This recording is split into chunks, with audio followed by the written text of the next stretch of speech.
Halo, berjumpa lagi dengan saya dalam sebuah cerita yang berjudul Mengharap Cinta Sang Suami. Bab 7. Sikap Arumi yang berubah. Selamat mendengarkan. Beberapa jam yang lalu, Aida telah sadar dari pingsannya. Tubuh yang masih lemas itu tengah disuapi makan oleh Rafizky. Sedari tadi ia merasa ada yang aneh. Perasaan janggal terus saja dirasakan. Sesekali Aida menengok pintu yang tertutup rapat, berharap akan terbuka dan menampakkan sosok perempuan yang sedang dicarinya. Arumi di mana? Pergerakan Rafizky yang ingin menyendokkan bubur seketika terhenti. Mulutnya seakan terkunci untuk menjawab pertanyaan Aida. Jujur, ia sendiri tidak tahu. Setelah meninggalkan Arumi di kantor, sampai sekarang belum juga menunjukkan batang hidungnya. Kamu dan Arumi bertengkar, duga Aida. Rafizky terhenyak, tidak mungkin mengatakan yang sebenarnya dalam kondisi mama yang sekarang. Bahwa memang tadi sempat terjadi percekcokan dengan Arumi. Rafizky, kenapa kamu diam? Kamu bertengkar dengan Arumi. Seketika Rafizky segera menggeleng dengan cepat. Arumi sedang pulang ke rumah untuk mengambil beberapa barang. Nanti dia juga akan kesini, bohongnya. Aida yang telah merawat dari kecil sangat mengenal sifatnya dengan baik. Ia menangkap kegugupan dan kegelisahan pada diri anaknya. Kamu bohong ya sama mama. Seperti kehilangan kata-kata, Rafizky tidak bisa mencari alasan lain. Dia terdiam 1000 bahasa.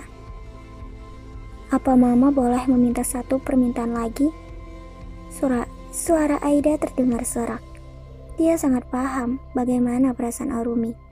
Mencoba tegar meski diperlakukan sebelah mata oleh Rafizky. Apa mah? Mata sendu itu menatap putranya dengan dalam. Cintai Arumi. Rafizky mendongakkan wajah ke atas lalu menghembuskan nafas berat. Seakan permintaan Aida menjadi beban yang sulit untuk dirinya lakukan. Dia istrimu.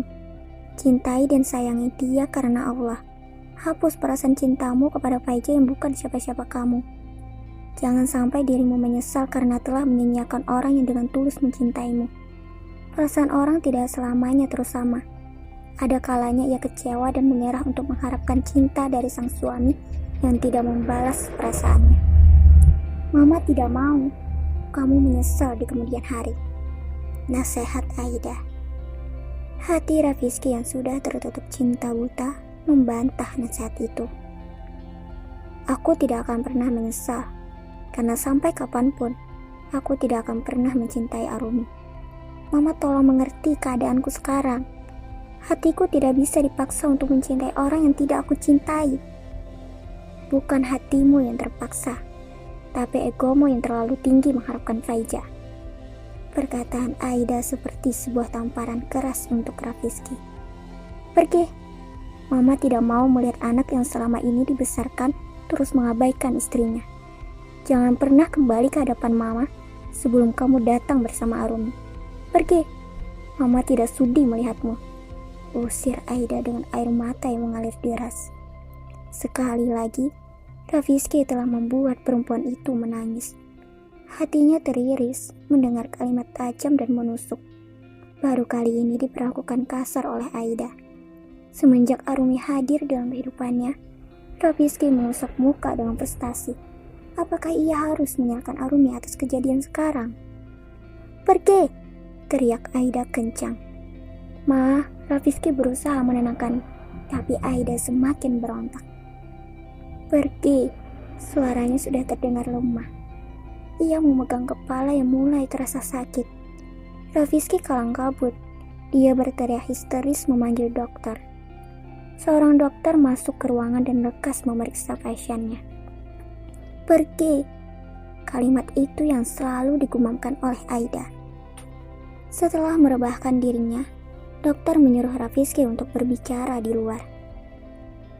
Dalam kondisi yang sekarang, Bu Aida tidak boleh stres terlalu berat dan banyak pikiran, karena itu bisa menyebabkan tubuhnya drop. Jelas dokter. Rafizky mengangguk. Dia sudah tahu akan hal itu, tapi dirinya selalu gagal untuk membuat Aida agar tak berpikir terlalu berat. Dari balik pintu, mata bening itu memperhatikan dengan seksama. Wajah Aida terlihat begitu pucat dan terluka. Aku berjanji, Mah, akan membawa Arumi bersamaku, batinnya.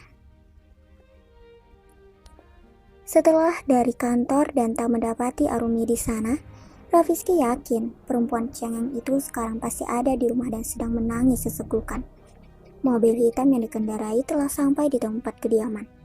Rumah dengan cat putih berlantai 3 yang nampak megah terlihat sepi. Rafizky dengan keyakinan penuh beranjak masuk ke dalam dan mencari Arumi di setiap sudut ruangan. Ia mulai kewalahan karena tak mendapati Arumi dimanapun. Harapannya tinggal di kamar mereka yang belum diperiksa. Rafizky sangat percaya Arumi pasti ada di dalam kamar. Arumi, perkataan Rafizky terputus-putus. Tadi ia memanggil dengan suara bersemangat, tapi kemudian suara itu semakin melemah di akhir, sebab tak mendapati Arumi di dalam kamar.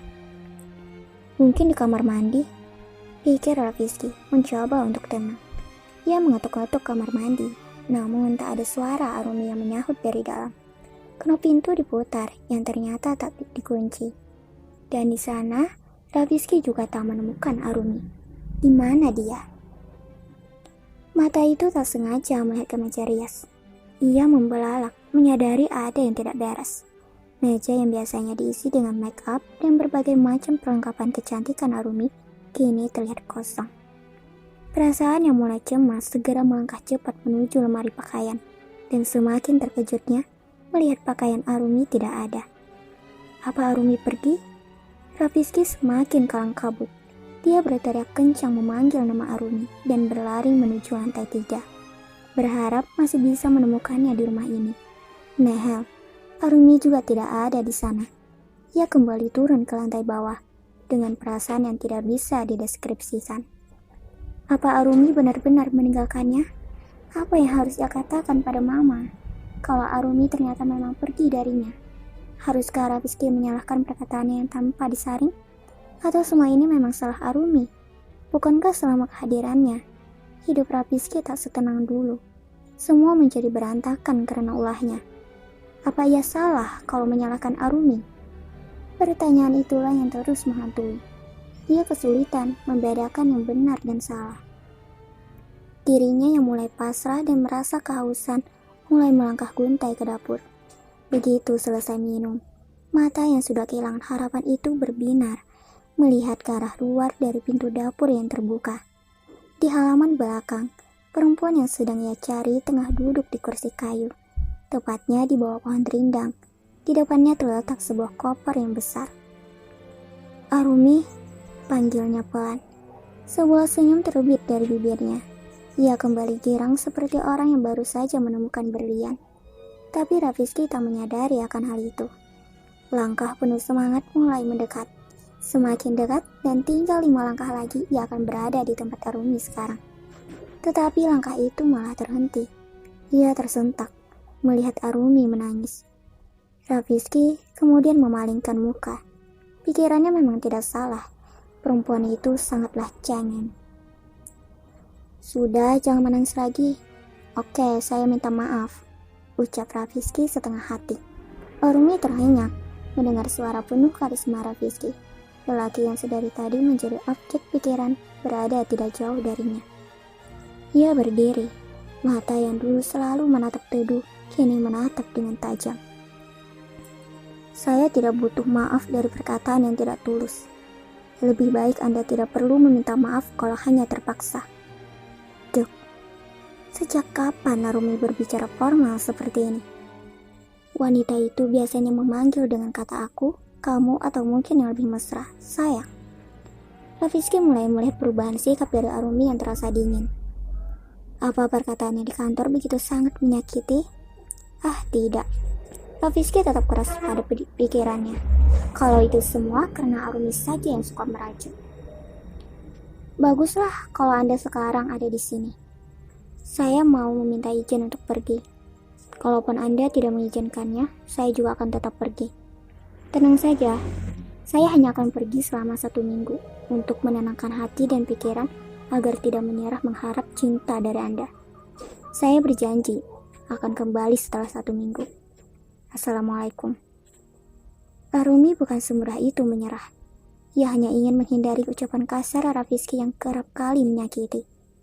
Bukan sekali atau 2 kali, tapi sudah sering. Pernikahan yang belum seumur jagung sudah mengalami banyak masalah. Pergi sementara waktu mungkin lebih baik untuk meyakinkan hati agar tidak berputus asa dan mengumpulkan kembali semangat yang mulai meredup. Rafizky diam tanpa mencegah. Saat Arumi mulai berjalan jauh, ia yang sedang berperang batin akhirnya memutuskan mengejar dan menghadang langkahnya. "Jangan pergi," pintanya pelan.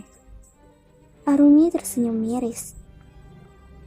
"Saya hanya akan pergi 1 minggu dan akan kembali setelahnya. Jadi tidak akan meninggalkanmu untuk selamanya, cuman sementara." Rafizky menggeleng lemah. "Jangan pergi, saya mohon." Ia menggenggam tangan Arumi. Kekhawatirannya hanya tentang Aida yang menginginkan Arumi. "Jangan sentuh saya," ucapnya tajam dan menghempas tangan Rafizky. Lelaki berperawakan tinggi itu cukup terkejut mendengar ucapan Arumi yang pernah ia ucapkan. "Jangan cegah saya untuk pergi," jelas Arumi. Perkataan yang dulu menunjukkan kasih sayang sudah tak didapati lagi. "Arumi, saya mohon jangan pergi. Mama selalu mencari kamu," teriaknya. Langkah yang tadi ingin segera meleset terhenti. Arumi melupakan sosok mama yang sekarang sedang berjuang hidup. Hanya karena terlalu sakit mendengar ucapan Rafizky, ia bisa seegois ini dan tak berpikir secara matang. "Saya mohon, jangan pergi. Mama ingin bertemu denganmu." Rafizky kembali mendekat. Ia harus berhasil untuk mencegah kepergian Arumi. "Baiklah Arumi, saya benar-benar minta maaf atas perkataan saya yang mungkin menyakiti kamu," ucap Rafizky sungguh-sungguh. Arumi berjalan maju.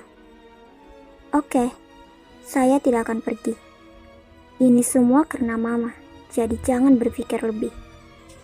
Rafizky lagi-lagi terhenyak mendengar ucapan sarkas Arumi.